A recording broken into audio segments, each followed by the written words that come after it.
It's the question that everyone wants an answer to. What is the secret to extraordinary success? Is it grit? Is it determination? Luck? Or is it who you know? I've been in business now for some 30 years, and I can tell you, all successful entrepreneurs share a few unique qualities.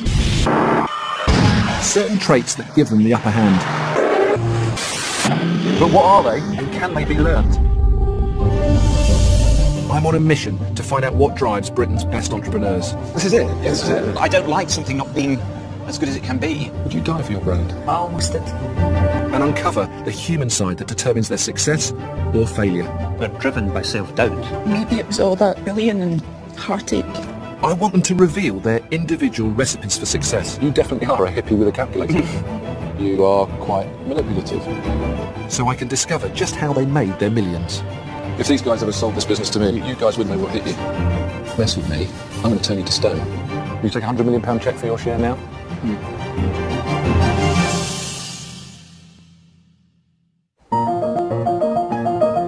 Success in business isn't a fine science. I've turned tiny startups into multi-million pound companies. Not all of my ventures have succeeded. Business is tough. But I've always believed there are certain factors that can give us all a fighting chance. I'm on a journey to get inside the minds of two of the country's top business people, and I'm hoping to discover the ways in which the most unlikely characters become multi-millionaires. I'll be spending time with Richard Reed, founder of a smoothie company with a £165 million turnover. And Michelle Mone, the self-made inspiration behind a multi-million pound lingerie business, and who according to the Rich List is worth £50 million. Have they both followed the same blueprint to success, or is it their difference that matters most? My journey begins at Fruit Towers in West London, the home of the most successful smoothie company in the UK, and its co-founder, Richard Reed. Well, the tie's off today. Look at that, the tie's off. No tie. How are you? Good to see you. How's it going? Very Have you good. seen the difference to the way that you travel? Yeah, but I must We're admit, grass-covered vans and you're this thing. I want to be in the grass-covered van. Yeah? It's good fun actually, and it dances, it's got hydraulics so it bounces around and you can blare out music for the speakers at the front. We take it to festivals, go out sampling with it. And a lot of my people have met their partners through it as well. Richard is leading a new wave of entrepreneurs who have embraced a business style pioneered in the US by companies like Google. He believes that if his employees feel at home, they'll be extra productive. And despite opting for an open collar, I still felt overdressed. It almost doesn't look like a working environment, though. It looks like a London Play Centre. What kind of it?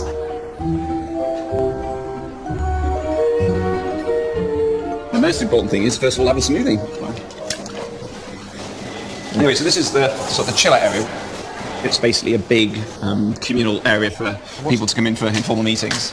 What's that? Oh, well, we call this thing the smoothie wheel of fortune. So sometimes if we can't make a decision, we'll put all the different options on here and then spin it and let the smoothie wheel of fortune decide for us. You put your ideas in here? Yeah. And whichever one it turns to is the one you Exactly, choose. that's what you go for. You make business decisions on a wheel of fortune. Not for like big decisions, but for when you've got a few different options and a bit of fun. So it's got sort of like a home feel, like it's your kitchen. Yeah.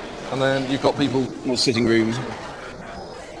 you let people wear whatever they want to wear. Yeah, no, and that's the point.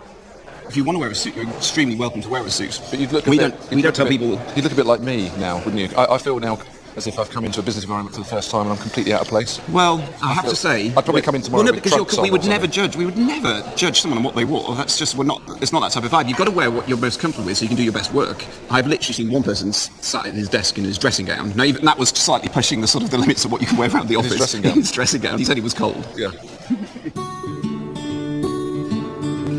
After reading geography at Cambridge, Richard set up the Fruit Juice Company in 1999 with fellow graduates John Wright and Adam Ballon. We have a little house phrase, which is if you're 70% sure, then go for it. Don't wait around trying to be 100% confident it's the right decision. I've had the very rare privilege, I think, to have spent the last 12 years doing something that I've found to be incredibly exciting and interesting and mind-expanding and life-enhancing, and doing it with my two closest friends. So who wants to come and make some smoothies?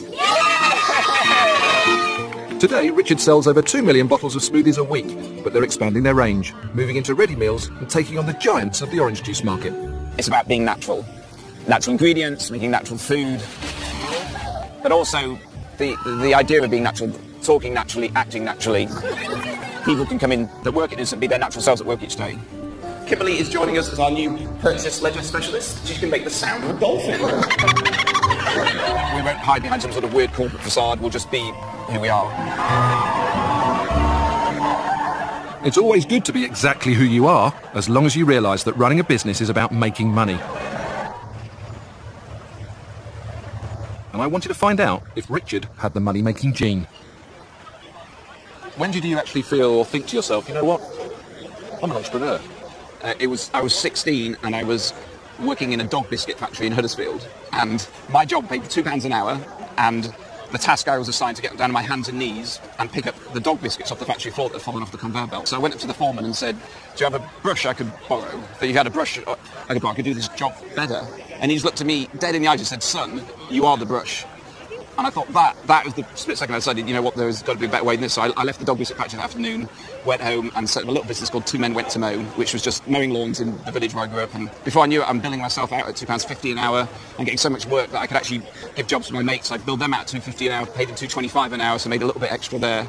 If you don't like the situation, then go about changing it rather than complaining about it. Having the confidence to change what you don't like is an entrepreneurial trait I recognise. But was this Cambridge graduate helped by having a privileged upbringing? I'm from Huddersfield in the north of England. My dad started as a bus conductor and worked his way up to become like a manager in the local bus company. My mum was a nurse. My mum and dad decided they wanted to pay me to go for a private education.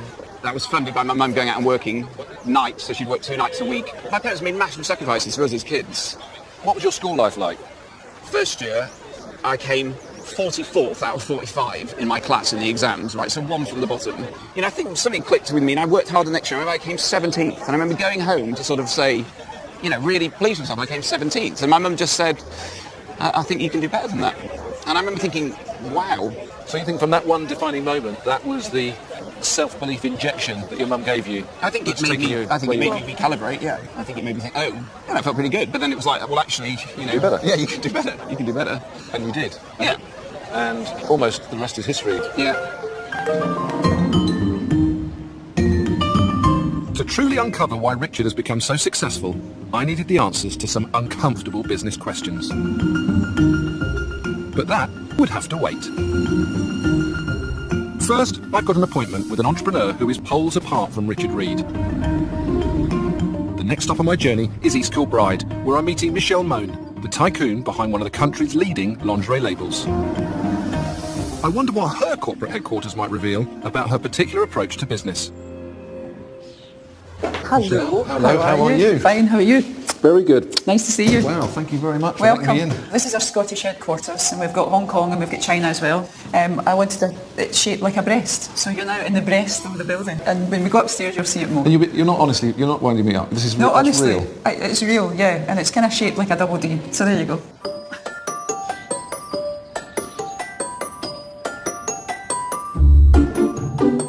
So this is the rest. Yep. This looks far too staged for me.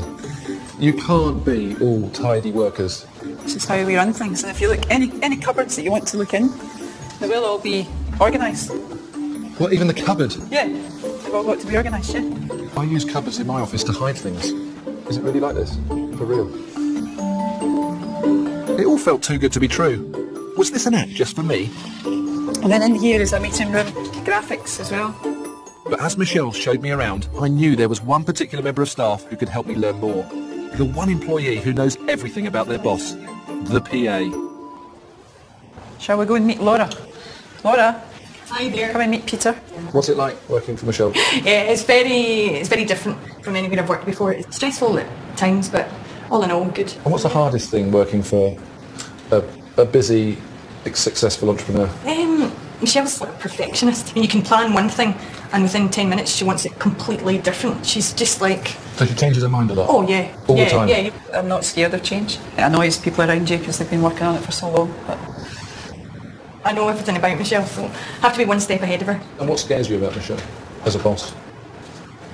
I can tell when Michelle's not the best of moods. I call it the Care Bear stare, because she may look at you in a certain way, but she can look and you're like, oh no. Do you think you're paid enough? Yes. I'm looked after. Can you not see that Audi sports car out there? That's not her. Yes, that's Laura's. Perk of the job.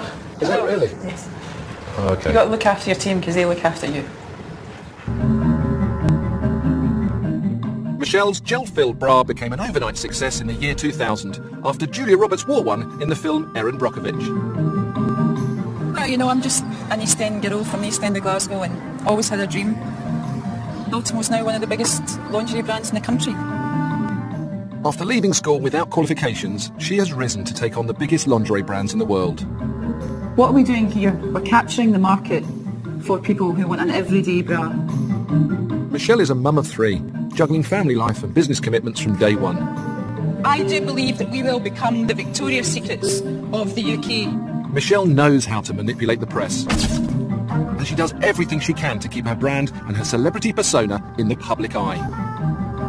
I am very demanding. I'm a perfectionist. Let me tuck your label in as well. No. Yeah. Sorry. It's just not Ultimo. I'm impatient and I always want the best. I think I'm a nightmare.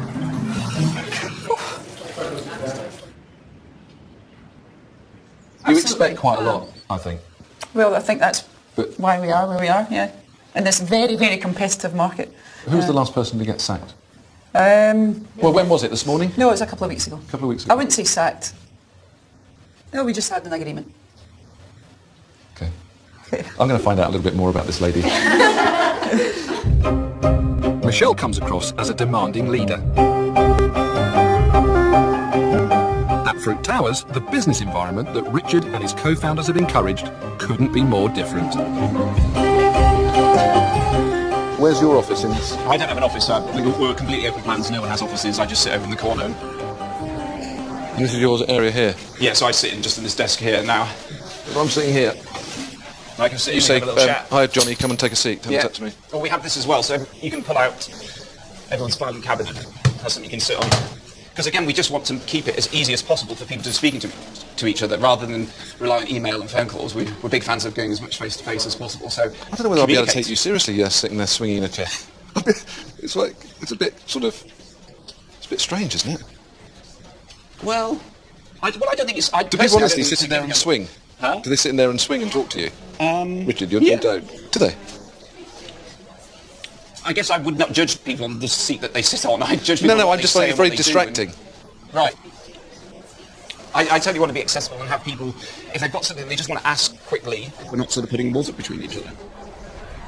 I couldn't stop thinking about dressing down someone for not performing whilst they sat swinging a basket like Little Miss Muffet. But I was trying to keep an open mind about the way Richard runs the organisation. Good afternoon, creative team. Hello. Hi, I'm Peter. If you can call it organised. So, what's it like working here? Do you find it odd working on an AstroTurf and... No, it's pretty used to it. No? Quick, yeah. Wouldn't you tidy up a bit? No, this corner especially can't be tidy. Really? Yeah, I don't think so, because that's we're working. It's a good working environment then, to work in chaos and mess. Yeah, it's a slight, controlled chaos. If these guys ever sold this business to me, you guys wouldn't know what hit you. I think Peter finds it a bit too untidy. Really, Peter? I find it a bit edgy, which it doesn't surprise me. I'm seeing guys with, that are dressed very differently, with respect. I would never let my staff turn up to work like this, but something's working. Richard's grown from nothing to having a 75% share of the smoothie market. People work harder here than they will do in 99% of businesses. People put in a huge amount of energy, personal commitment, take it very, very seriously. It's just because we're sort of wearing t-shirts doesn't mean we're not working really hard. Is he a really hard taskmaster? On the plus side, he's incredibly inspirational. He's incredibly honest. He'll tell you when something's rubbish and when something's great really quickly, which helps. He's probably, he gets really excited sometimes and a bit carried away and might change his mind about stuff. He's always thinking lots of things in his head, and he walks out of meetings, which I didn't know it was true, but they told me he had a reputation that's it, I'm out, and then he goes out, and you're like, okay, Brilliant. and You enjoy this? I'm so going to come to your office with a camera going and ask your guys what they think about you. This is great, isn't just it? so you know. Beneath what seems like chaos, I was starting to see how Richard inspires his staff to work hard, for him. Up in Glasgow, I had an inkling that Michelle Mone takes a much more traditional and orderly approach. Okay, so this is my room. Wow, it's like a hotel room. I have never seen post-it notes so evenly spread and so perfectly placed. Yep, massive OCD. Yep, I've had it for years, since I was a child. That's exactly how I run my life. I get 4 hours sleep a night. And, So you're like Maggie Thatcher then, 4 hours sleep? That's what people say, yeah. So are you the Iron Lady of bra and knickers? I do, maybe. My husband says get that bloody BlackBerry out of this bedroom. Your husband's your partner in the business, so Yes. he's been there from the start, he's seen it grow. Yep, he doesn't like the limelight at all, and people think that it's just all me, but actually, you know, he's the managing director and very talented at what he does as well. So he's very much involved in the business. Yeah, very much so. But whilst her husband keeps a low profile, this tactical publicist is out there mixing it with the rich and famous. But it's not just for fun. Partnering with good-looking celebrities is all part of her PR strategy. So these are all of your girls, are they? Or a selection of? Yeah, a selection of, not all of them. I recognise you've got Rachel Hunter. Rachel Hunter, Penny Lancaster, Helena Christensen, Sarah Hardin, Mel B, the list goes on and on and on. Wow. Yeah. In 2003, Michelle hit the publicity jackpot when she dropped Rod Stewart's girlfriend Penny Lancaster and replaced her with Rachel Hunter, his ex-wife. Was it a tactical move to get Penny on board? Well, I worked with Penny for 2 years, and yes, we became close and everything else, but things just went, things changed. It went on for months and months and months, but, you know, it really didn't affect me personally. How much of that was a turning point for your business, in a positive way? Massive, because it was worldwide press for the brand. It's the Richard Branson School of PR. Create a multi-million-pound business and use the popular press as free advertising for it. What? Is that wallpaper? Yeah, it's wallpaper. I thought it would be quite a nice idea to turn one wall into wallpaper. Yeah. Michelle Moan. That's it for my OBE. Michelle Moan. Yeah. Any more? Michelle Moan. With Mel. Oh, with Mel B. That's New York Fashion Week. The Male, Michelle. Yeah. What's that one, Michelle? Apprentice, yeah. Hello Magazine, Michelle. Hello. Slim down, Michelle. Yeah. Oh my goodness. The Michelle wall. There's a storyboard here. Yeah. This one wall tells a story about you. Mm-hmm. Probably, I mean, when I was really overweight, you know, I put on 6.5 stone when I went through all the hard times building the company and put my house up to the bank 3 times as security, and I piled on the weight. And now there's a picture up there where I finally lost 6 stone. Would you die for your brand? Oh, that's true. Well, I've got kids, but to put it this way, when I tell you the story about how we almost went bust, I almost did. Yeah. Wow. I would go from here to hell for Ultim and the rest of our brands as well. Michelle seems like an uncompromising boss. But to fully understand how she became a force in the lingerie business, I needed to hear how it all began. You thought one day of starting a company? Yeah, I got made redundant. Went to a dinner dance one night wearing a very uncomfortable cleavage bra and went back to the table drunk and said I'm going to invent a bra. Is that how it happened? That's how it happened, yeah. And 3 years I worked from my bedroom. Got into debt of £240,000. Begged, robbed. Meanwhile, my husband just, you know, kept saying I was nuts. And I went to the launch in London and we had surgeons, well, actors dressed as surgeons. I dressed them all up as plastic surgeons saying ban the Ultimo bra. And I got so much press coverage. And the police came up and said, who's responsible for this? I said, me. And he says, well, move right now or we're going to arrest you. I said, I'll get me more publicity. Arrest me. So you recognised at that point that your business, for it to be successful, was based around publicity? I had no money. I had no money for advertising. So I was competing in an industry where some of the big lingerie brands would spend £2 million launching a product. I had £500 left within 5 hours. Yeah. You very much strike me as all or nothing. Running this business and building this business has probably taken a lot away from my life, but it is my life. I'm starting to see 2 sides to Michelle now that's starting to come out for me. The one that actually would take care of you and nurture and look after, and the one that says, if you mess with me, I'm going to turn you to stone. And it's that. Well, yeah. And it's interesting seeing that psyche, because I'm almost like the silent assassin. That's not something to be proud of. No, but in an interesting way, because you're driving your business and taking it really forward. Nothing is going to stop Michelle. Yeah, it is fair, but for me, there's one thing that if you break with me, you never really get back. And that's trust. Self-belief is a key trait in all successful entrepreneurs, and Michelle has certainly seen off some challenging times. Back in West London, I wondered if the reason Richard Reed always seems to be smiling is because his route to success had been a much easier ride. Helpfully, he's decorated the stairs with a brief company history. Business starting to get a little bit bigger, and we started doing our dancing grass bands. This is our recipe book, which we published. The success Richard found in the early years of his business was based on an unlikely model. It seems like they were more focused on giving money away than actually making it. This is Fruit Song, which is a festival that we did in Regent's Park. It was free to go to. We did it as a thank you to all our drinkers.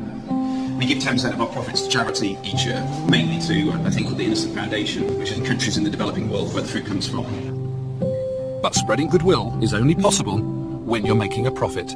Right, now we're up to 2008, which is your... It's definitely the annus horribilis for Innocent. After 4 years of seamless growth, Richard had to face the harsh realities of running a multi-million-pound business.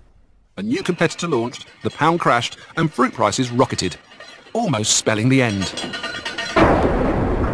We haven't put our prices up once in 10 years. And secondly, a big competitor launched against us and took a large part of our market share, which meant that we lost a huge amount of money, in fact. How much did you lose? Oh, it's in the millions. And it was more, we lost more in that year of 2008 than we made in the entire company's history. So it wiped out any profits that we'd been making.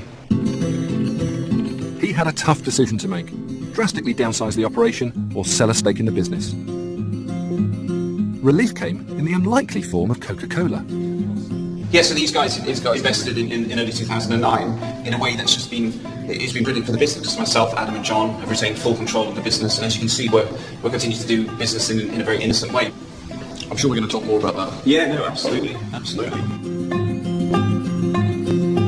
I was surprised that a business focused on health and charity sought a partnership with one of the biggest corporate names in the fizzy drinks market. But before I challenged him about it, I needed to get a more precise picture of Richard and his business. So Richard, what's happening in there? So this is our commercial team. We test the adverts we want to make sure they work, and this is, you test the advert in advance to see how does it score on people. Do they like it? Do they remember it? Do they relate it to Innocent? And so you can judge before you spend all your money on media, which is going to be the ad that people like the most, and that's essentially what those different scores are testing. There's quite serious stuff happening in this room, then? Yes, no, absolutely. We do take things seriously. Fruit Towers is an interesting contradiction.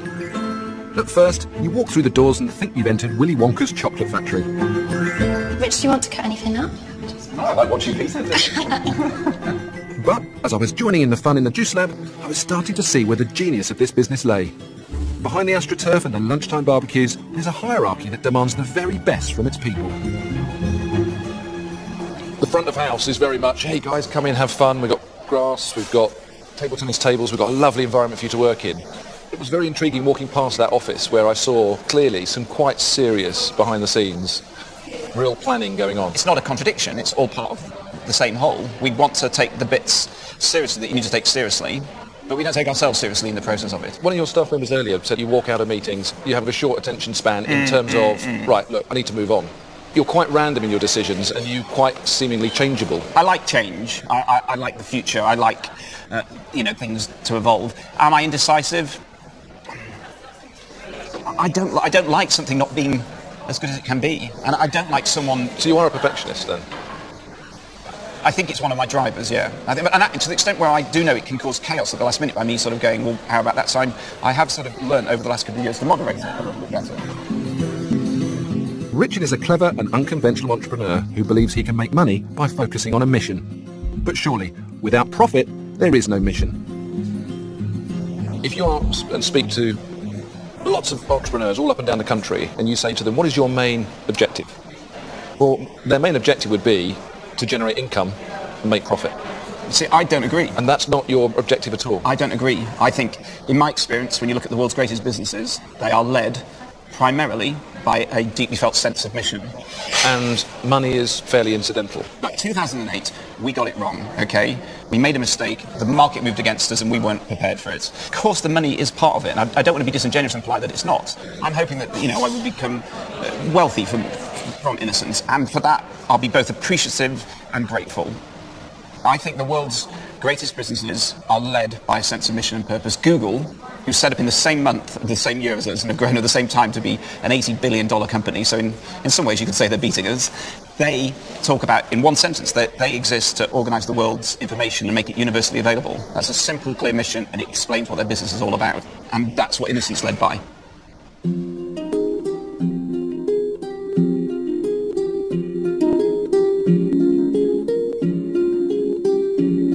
My journey has really just begun, but I was already discovering that an entrepreneur's business is very much a reflection of who they are as people. Michelle Mone is incredibly tenacious, but I wondered where her relentless drive had come from, and if her formula for success could last forever. At first glance, Richard Reed's approach appears counterintuitive, concentrating on the good his brand can achieve rather than the profit. But we've also heard from his childhood just how calculating he can be. Most successful businessmen and women I know can pinpoint exactly where and when their entrepreneurial journey began.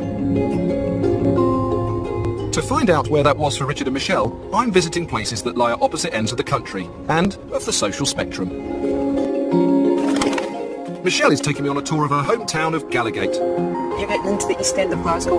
Really down-to-earth, hard-working people.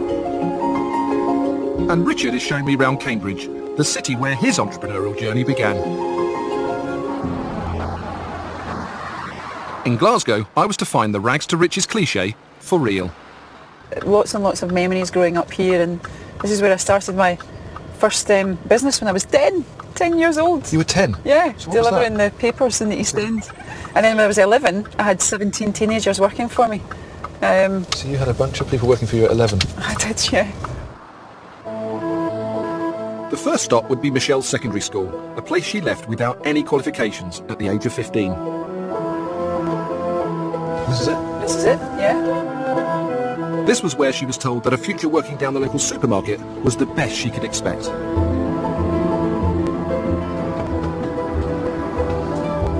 Wow. What does it feel like to be back here? Very strange. Does it? Yeah. But What's your best memory?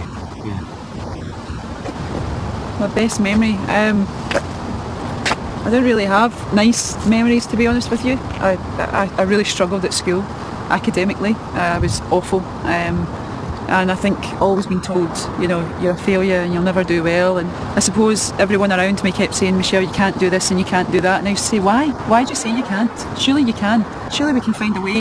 And I used to challenge everyone. Were you bullied? Kind of, yeah. I was a bit. Yeah, because I wore my uniform, and so were my you mum always and dad smart? were always, no, you wear your uniform. And What about your teachers? Did they have a little inkling that Michelle Mone was going to become a successful entrepreneur? I don't think so. I remember when I was 15, I had to go and see my careers teacher. I said, I want to be an entrepreneur. And she said, what does that mean? It could have been a determination to prove her teachers wrong that drove Michelle in those early days. But I was about to discover even deeper reasons for her desire to be an East End girl done good. But I always wanted my own room. And my dad cut half of a single bed. He put in the broom cupboard and lowered the ceiling, and I put stickers, which were all stars above it, and I loved it so much. The next stop on our tour was the house Michelle grew up in. So this is it? Yeah. So which was the actual house? Which one? Well, first of all, I grew up there, one up. So first floor? Just first floor, yeah. Okay. And then my dad, when he was my age, got confined to a wheelchair, paralysed from the waist down, a disease, hemangioma, blood vessels in the spinal cord. So he couldn't obviously get up the stairs in a wheelchair, so we moved to 54 Ground Right. Which is here? And that was the first time I had my own bedroom. Wow, This is it, 54? Yeah, that was my mum and dad's bedroom. I dare you to ring the bell. Oh no, I can't do that. Henderson. No, maybe it's Ground 2. What's that? Should we go in? I promise I've not teed anything up. Hello. Hi there. Is that okay? Yeah, no. Oh my goodness. Wow, I can't believe this is my old house, and that is the bathroom, isn't it? That's the bathroom. That's your room, that was your room. That was my room. Oh, this is my own.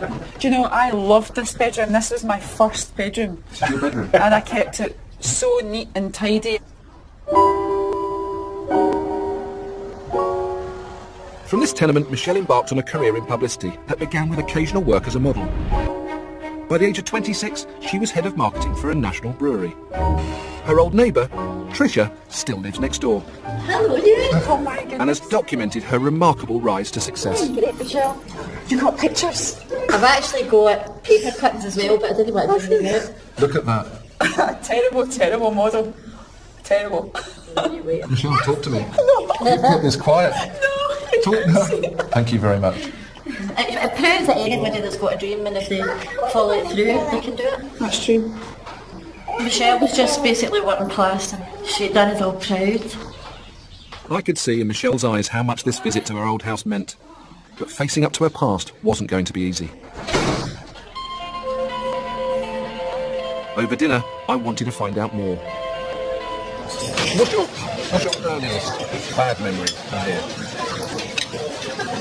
I would say that there was lots of tough times that I try and blank out, and that was the illness of my dad. That was my mum, going through depression, losing my wee brother. I always used to go to bed crying, I'm not going to have my dad in the morning, and it was just, it was horrible. But how old were you when your brother died? I was about 8 years old. Yeah.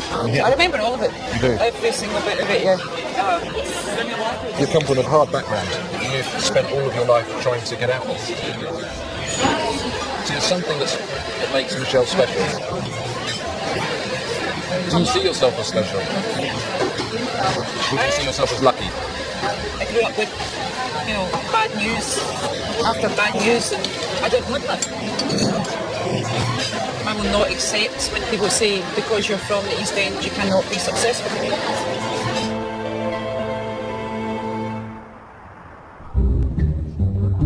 In contrast, the hard work of Richard's parents to fund his private education paid off. He became one of the elite few to make it to St John's College, Cambridge. So we haven't been in here for 20 years. He shared a room with Adam Ballon and John Wright. Together, they would become the co-founders of the famous smoothie brand. So this is the canteen? Yeah. Oh, yes. Yeah. The innocent canteen. 3 meals a day for 3 years here, pretty much. Yeah. Is that right? Dinner. And yeah, but this is definitely where it started, because the three of us became friends literally from the first night in college, and we all met in the college bar, and I think we sort of bonded, didn't we? Have a sort of a love of nocturnal. Yeah, exactly. And what did you do? Because I know you did geography, didn't you? Was that because you couldn't think of anything else to do? The honest answer is, when I was looking at the different options, the only topic that had less lectures was land economy, which had 7 hours a week, and geography had 8 hours a week, and everything else had more, and so I went for geography. Okay. So what, I did economics. Oh, wow, okay. I did manufacturing, so getting stuff made. It's almost like perfect, isn't it? You've got somebody that economics knows how to run a business. You've got somebody that actually doesn't really care what they do because they just wanted to have fun. And then you've got somebody that actually knows the whole manufacturing process to put it all together. That's interesting though, isn't it? Because it does fit. No, I think it was a sort of lucky, fortunate, part of the formula. What you had here was 3 really close friends that had very different skills, but had a complete shared sort of set of values and vision and things that they wanted to achieve. And that's, I think, that was the starting place for the whole business, where the success has come from. It's incredibly rare that 3 mates thrown together at university go on to create a multi-million-pound business. To try and work out just how it happened, the boys took me to meet Colin, their residential porter. So they were pranksters then? They enjoyed their college life. As I say, they kept the porters on their toes all the time. But the porters loved them. The time we caught them, they always said, "We're innocent." That's where you got the name from. We're innocent. Richard's business story begins here in Cambridge, in a dark and dingy basement. Well, this is it? This is it. That's an underground garage. Yeah, exactly. The enterprising trio transformed this boiler room into the most popular student nightclub for miles around. We'd be turning people away at the door. I think people were coming for the free pizza, not the music. That was our dreadful original strategy, that we offered free pizza at 9 o'clock to try and get people down early. And what happened is a load of rugby boys turned up, ate the free pizza, and then left. And so we were left with an empty nightclub and full of pizza boxes. This is where it all started. I had a lot of fun while you did it. Yeah, absolutely. And that doesn't seem to have changed much. No, it's just one of the best bits of you doing it with your 2 closest mates, so it's just such good fun. Both Richard and Michelle wanted to create better futures for themselves because of the circumstances that surrounded them. Richard desperately wanted to make his parents proud and repay the sacrifices they'd made to give him a world-class education. And Michelle was driven by a desire to do better than those around her. Oh, how nice is that? So what is it that links all entrepreneurs? Is there a formula for making millions?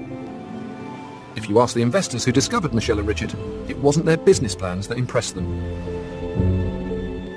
Maurice Pinto bought 18% of Innocent for £250,000. I think care less about what the business of the industry is or what the business idea is, and more about the people. I thought they were extremely bright, extremely articulate. Let me say it's the best management team I've ever worked with.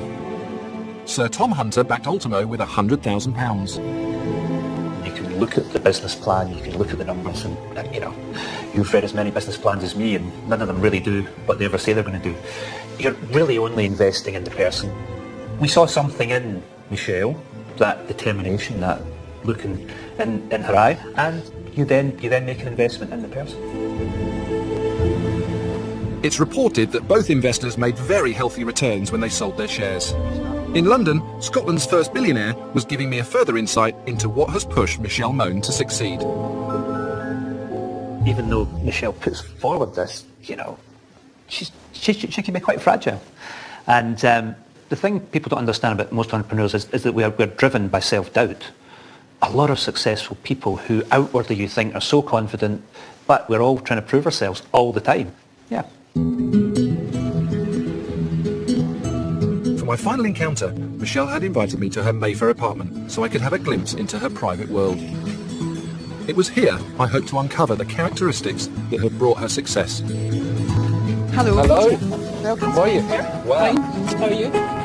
But nothing could have prepared me for the obsessive attention to detail that awaited. Okay, can you come? Look at that. That's amazing. Everything has its place. That shouldn't be dirty, is it? No. Everything has to be organised. So everything's in order. 5, 20, 50s. Yeah. Same hangers. Yeah. Every single one the same colour. Everything has to be the same. And the kids have got KPIs that they don't muck the hangers up and... You give your kids I'm not going to tell you anymore. KPIs, key performance indicators, which are business drivers to measure against for success. You do that with your own kids. And the people in the house, yeah, I do. If your drawers are not organised, and your cupboards are not organised, and your family are not organised, then your life is a mess. You have to compartmentalise everything in your life, and you don't change between business and your personal life, which is different. A lot of people, a lot of people are very different in business to they are when they're at home. To be successful, you have to be able to exert control, but Michelle takes it to another level. There must be a reason why she has to organise every detail around her, and the words of Tom Hunter were still ringing in my ears. Is it self-doubt that makes her like this? Are you proud of yourself? I think I am now. I think now that I've lost, all the weight and I'm getting fit, I'm getting my life in order. I was punishing myself for 10 years and I just kept eating and eating and eating and eating because I did not feel that I should have money and success. But I feel I'm a lot more content, but I still don't think I've made it yet. So would you say that you're lonely or in search of something? I'm not sure. Maybe you're doing these things to perhaps fill a void or fill something. I suppose being an entrepreneur is very lonely. You'll know it yourself. Where, you'll take all the worry and everything else on your own shoulders. And do you feel pressure? I feel pressure 24/7. Yeah. And I can't imagine life without the pressure, to be honest. I'm trying to understand the psyche behind an entrepreneur. There's a lot of similarities I see in me and you. Mm-hmm. I see that you have to have control. I can see that you are quite manipulative. I can see that you're very forthright and you know where you want to get to. Mm-hmm. But at the same time, I can also see a lot of insecurity. When I was last in your offices, you said something to me that hit me quite hard because I've never spoken to another entrepreneur before that's actually said, I considered committing suicide and I was in a very dark place in my life. Yeah. Take me back to that time of how you felt to get to that point. I just think that I tried my hardest and I suppose I was failing. And who were you letting down? I was letting down my family, you know, and it's the fear of going back to how I grew up, of, I suppose, struggling. But I just could not see a way out.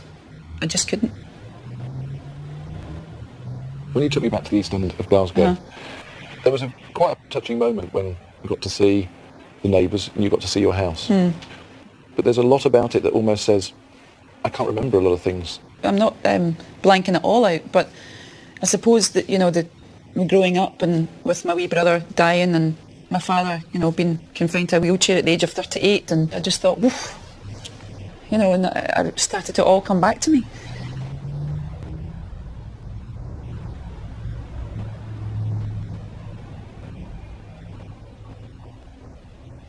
Oh dear, I said I wouldn't cry.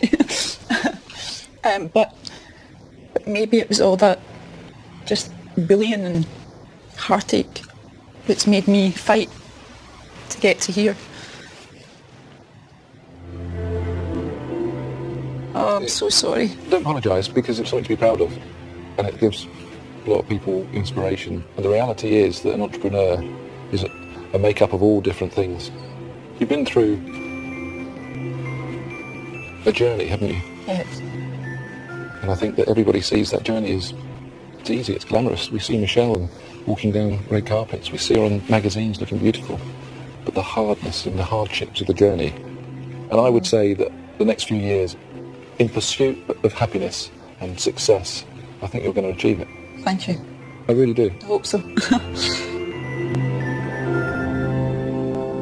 Uncovering the reason why someone strives for perfection can be an emotional experience. I wondered if my final meeting with Richard would be so highly charged. I'm in the Malvern Hills to examine the relationship between Richard and one of his suppliers, to hopefully uncover the savvy businessman behind the self-proclaimed hippie brand. There's nothing hippie about him. Nothing. Hello? Well, hello. Although I've never been a fly on the wall at a meeting, he does not suffer fools gladly. Where's the suit? What do you think? Pretty good. Red and green. Yeah, is that matching? We've not planned this. How are you? Now, can I introduce Ed? Edward. It's one of our most treasured farmers. So this is they're all blackcurrants that we see now? Yeah. Wow. And you've been working together for a while? We started in 2004. That was our first year that we bought less than a ton of Ed's blackcurrants, whereas this year we've just bought 210 tons. What I was really interested in was how Richard and Ed made money from each other. It can't be cheap buying homegrown fruit, and I was keen to find out about their margins. Probably for the first time in history, our price to you per bricks is lower than our price to the concentrate people per bricks. I doubt if that's ever happened before. That's a decision on our part. So the prices have gone up, but we want these guys to be there tomorrow. So, interesting concept here. Richard and his business is supporting a local farmer. Mm-hmm. Local farmer, actually, in reality, is supporting Richard. Yes. You've got a very interesting partnership between the two of you. Yes. Correct. And I think we both share this philosophy that we will do better over the longer term by collaborating. It is a mutually beneficial relationship. But that's the key. It's not better for Ed. He's financially willing to lower the price of that quality product to you to support your model. Well, I think we should let Ed say what Ed thinks. Well, the blackcurrant market is sometimes referred to as being the pig of the soft fruit industry. It is very cyclical. And to always insist on the jackpot in the peak year is not necessarily good business. They can take the product off the shelf tomorrow. Yeah. You know, it can price itself off the shelf. We want that product to still be there. Richard looked uncomfortable discussing profit margins with a prize supplier. But I was relieved to discover that he does focus on a money-making model. After all, without profit, he can't give to charity.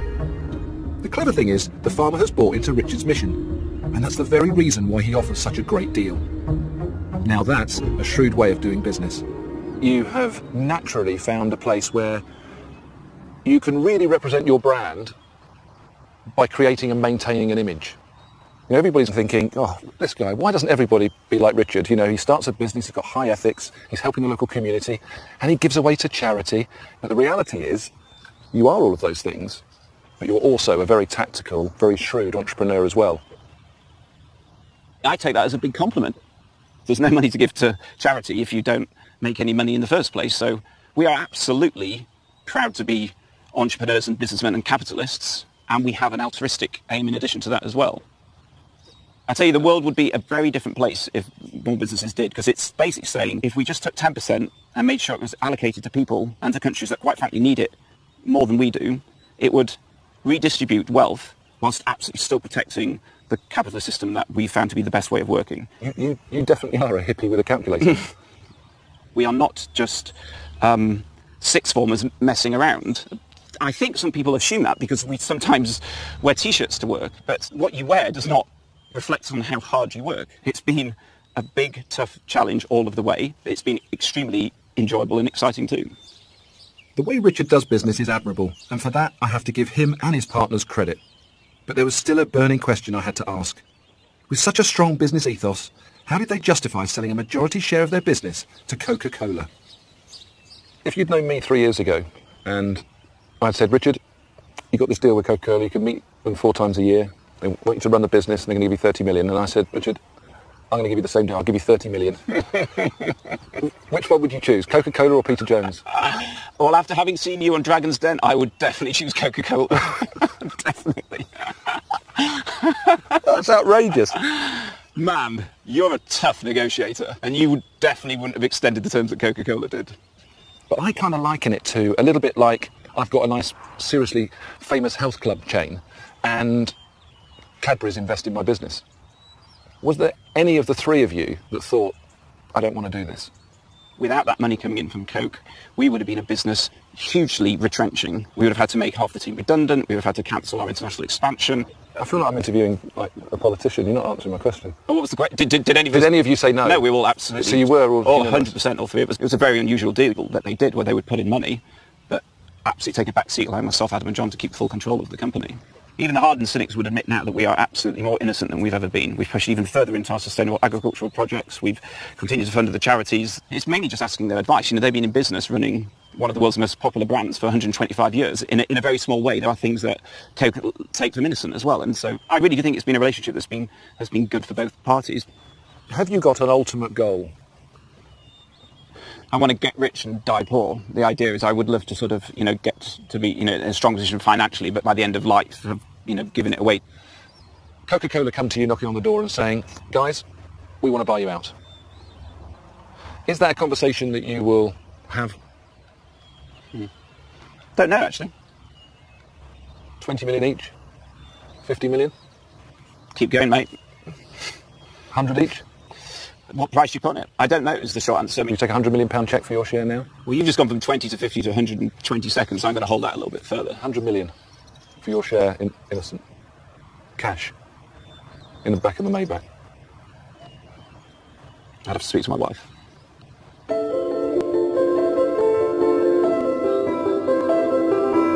Unsurprisingly, it was an indecisive response from Richard, but I felt I'd come as close as possible to him admitting he's in it for the money, even if he'll eventually give it all away. Spending time with Michelle Mone was both enjoyable and intriguing. Under her tough exterior, I found someone who is quite fragile. Not a trait you'd openly associate with being an entrepreneur, but like many of us, it's that self-doubt that drives her. I'm now happy with what I've achieved. I do my best, you know, and if you can't do your best, and there's no point. Richard Reed was a tough nut to crack, but now I understand why he's such a success. He has very cleverly created a product that harnesses his values. My business ethos is do something you love with people that you love, do it in a way that you can be proud of, genuinely try and make something better. These are just 2 inspiring ways to make millions. Every entrepreneur has their own eclectic mix of hard work, luck, skill and self-belief. And there's one thing for sure, we don't readily take no for an answer. Your job as the entrepreneur is to hear the no and turn it into a yes. I don't just accept no. I always say why? If I don't take risks every single day, life becomes boring.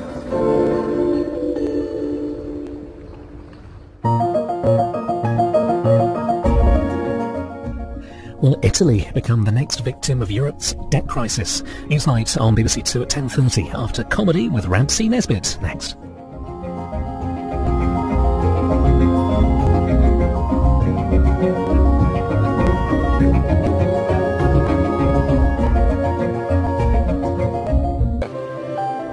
are just 2 inspiring ways to make millions. Every entrepreneur has their own eclectic mix of hard work, luck, skill and self-belief. And there's one thing for sure, we don't readily take no for an answer.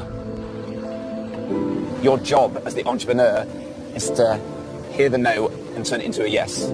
I don't just accept no. I always say why. If I don't take risks every single day, life becomes boring.